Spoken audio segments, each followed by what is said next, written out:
우리가 슬기로운 구직 생활에서 가장 중요한 건 일단 내가 cheer up, 나 스스로를 격려하고 나를 건강하게 만드는 게 중요하고요.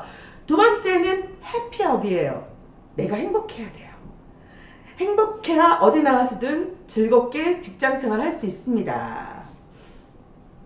아유, 감사합니다. 요스미님. 큰 힘이 되겠다고 해주시니까 제가 더 고맙습니다.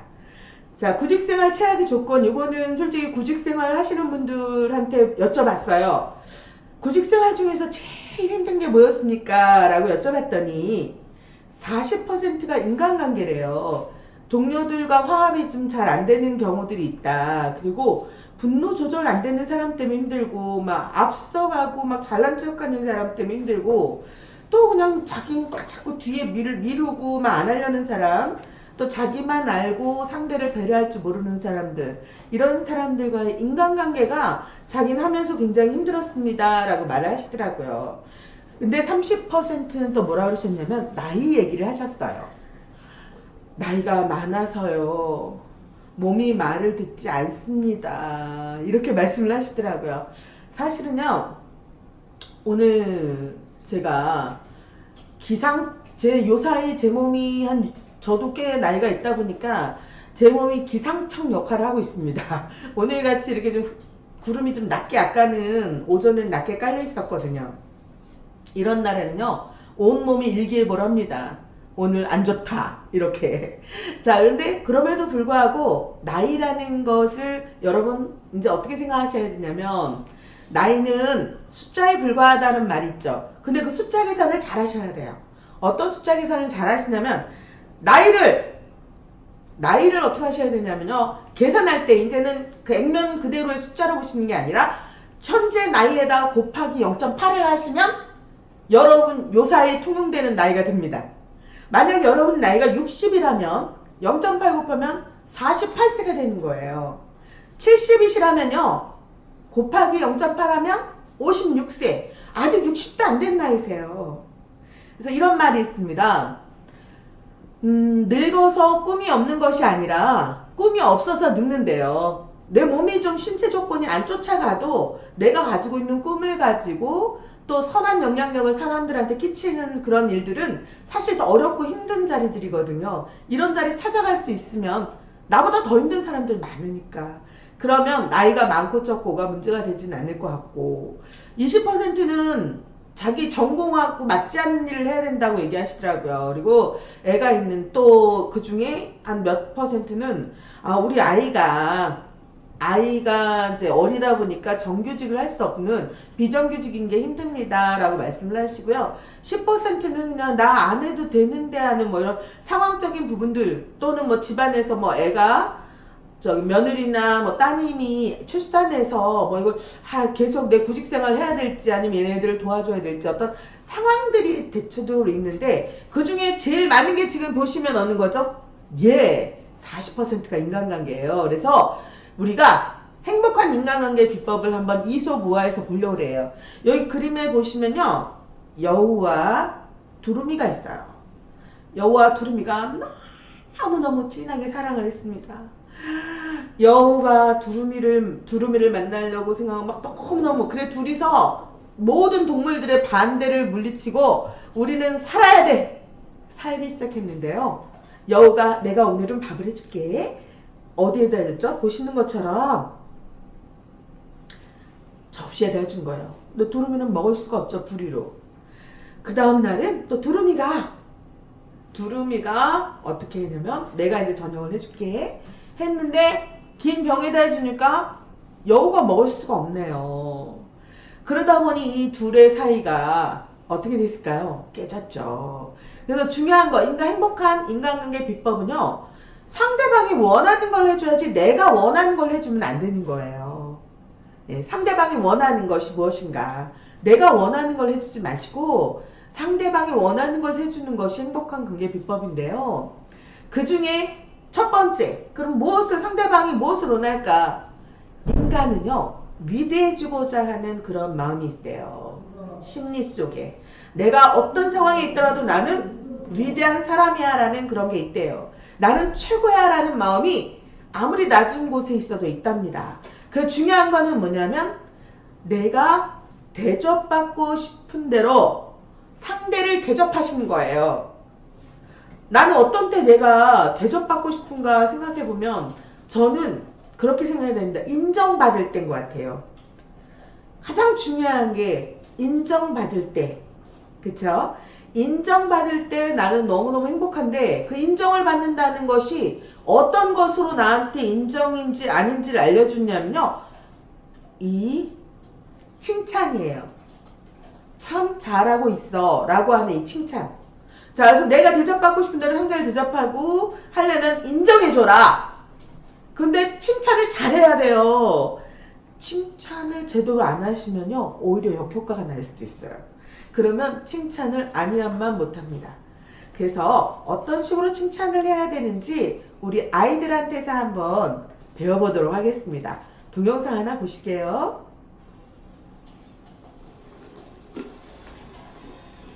야, 선생님이 편들어주니까 좋냐? 훔친 니꺼 들어보니까 더 잘 불리냐? 어딜 꼬라봐. 야, 왜? 또 때리려고? 때려봐. 너 한 번만 더 때리면 감옥에 보내버린다고 했어, 우리 아빠가. 어딜 가? 하긴 감옥 가면 니네 아빠도 만나고 좋겠다? 돼지 새끼야! 네가 뭔데?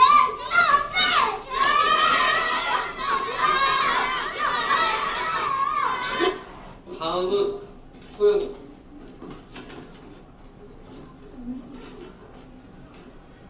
이번엔 우리 소영이가 어떤 점이 착한지 한번 말해볼까?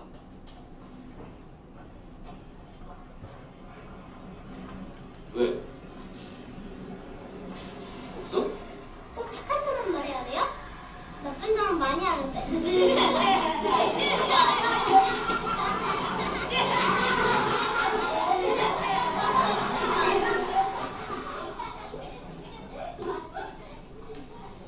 진이는요, 매일 쉬는 시간마다 칠판 지우개 털어놔요. 지혜는 애들 머리 잘 묶어주고, 종호는 그저께 하영이 신발 좀 많이 찾아줬어요. 주은이는 연필, 지우개, 스케치북 이런 것도 잘 빌려주고, 지민이는 짝이 모르는 거 있으면 잘 가르쳐줘요. 그리고 민이는 동생이 2학년인데 좀 아파요. 그래서 매일 업고 학교에 왔다가 점심시간에 집에 데려다줘요. 주영이는 학교 끝나고 시장에서 엄마 일 잘 도와줘요. 할머니한테 갈 때마다 갔어요. 그리고 태권이는 체육 시간에 뜸틀이나 분 같은 걸 제일 먼저 옮겨다녀요.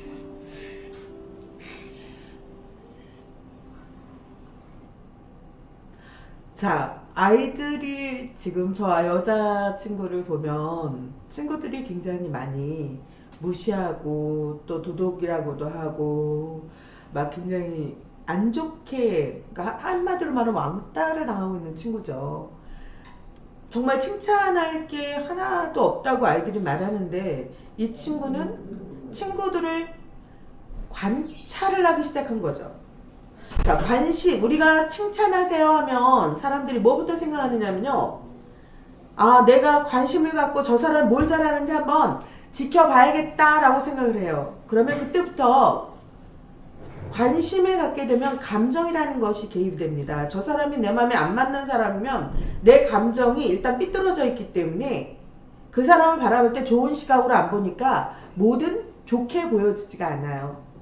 그런데 칭찬이라는 것은요, 나한테 아무리 힘들게 한 사람일지라도 그 사람한테서 좋은 것을 발견해내기 위해서 관찰을 하기 시작하는 겁니다. 그래서 칭찬, 인정받기 위해서 해야 되는 우리가 칭찬을 할 때는 관심이 아닌 관찰을 먼저 하시라는 거예요. 관찰하면 가장 먼저 생각나는 게 바로 강낭콩 일기. 아이들 어렸을 때 이런 거 많이 하잖아요. 이 강낭콩 일기를 쓸 때는 정말 객관적인 시각으로만 쓰게 되죠. 그쵸? 그래서 객관적인 시각으로 관찰을 하다 보면 어느 사이에 이 관찰한 강낭콩이 잎이 나고 싹이 나고 잎이 나고 꽃이 피고 강낭콩이 연글고 막 이러는 것들에 애정을 갖고 지켜보게 됩니다. 그래서 관심을 갖고 내 감정이 개입된 상태로 아유 저 인간 뭐 그렇지 뭐 이렇게 볼 것이 아니라 강낭콩 일지를 보듯이 적듯이 그 사람을 그냥 이렇게 보는 거예요. 바라만 보세요. 관찰을 하다 보면 그 사람이 잘하는 것들이 눈에 띄고요. 그러면 그것들을 어떻게 하냐면 잘 그 사람한테 표현을 해주면 됩니다. 황영철님께서 굉장히 예, 굿굿 행동 예, 굉장히 길게 써주셨어요. 너무너무 감사합니다. 자, 그래서 인정을 해주시는데 가장 중요한 건 관심이 아니라 관찰을 하자. 아무리 나쁜 사람이라도요, 그 사람에게 나쁜 점만 있는 건 절대로 아니거든요. 좋은 점도 분명히 있습니다. 그럴 때 다른 분들이 칭찬하는 방법으로 뭐라 그러냐면 재능보다 노력을 칭찬해야 사람들이 자신을 합리화시키지 않는다고 합니다. 그러니까 우리 왜 시험 볼 때 보면 막 너는 굉장히 똑똑하잖아, 머리도 좋잖아 이런 아이들 보면 얘네들은 어떠냐면은 점수가 나빠지면요, 난 어저께는 공부 하나도 안 했어 막 이런 식으로. 그래서 이 정도뿐이 안 돼, 노력 안 했다는 것을 공공연하게 얘기를 하죠. 합리화를 시킵니다.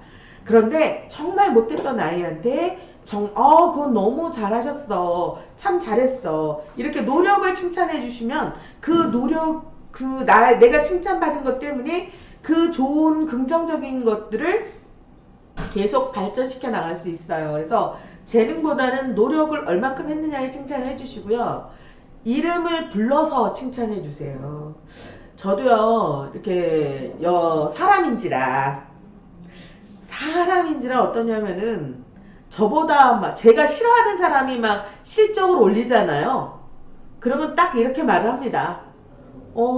그래 참 잘했네, 괜찮아, 잘했구만 이렇게만 얘기하지 누구누구씨 잘했습니다 라고 얘기하지 않아요.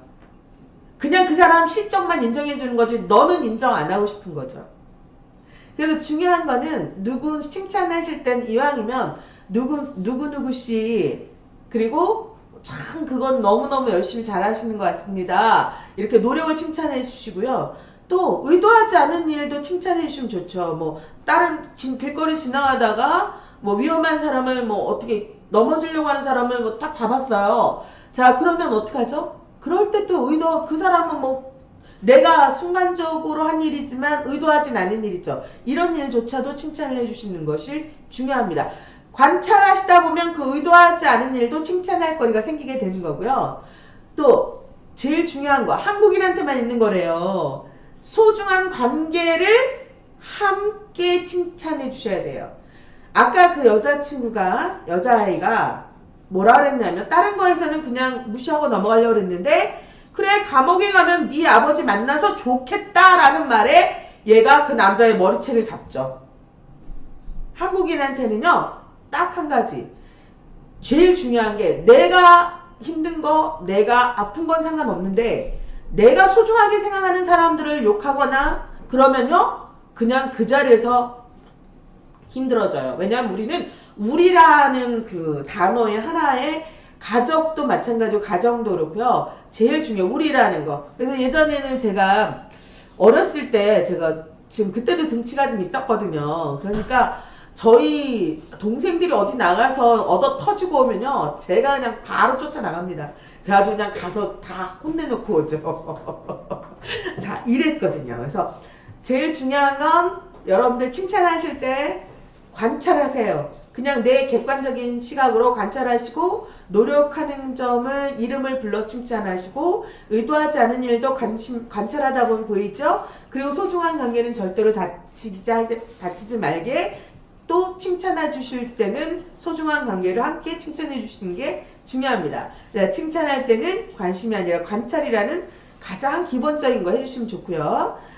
자, 행복한 인간관계 비법입니다. 자, 여기 구름들이 이렇게 보이네요. 자, 그럼 이 구름들이 딱 보이는데 요 그 네 가지 구름 중에서 어느 구름에 비가 올까요? 자, 대부분은 여기 1번이나 요 4번을 얘기하시는데 사실은 이 구름에서 비가 왔어요. 행복한 인간관계 비법 두 번째. 어느 구름에 비 올지 모르는 게 인생입니다.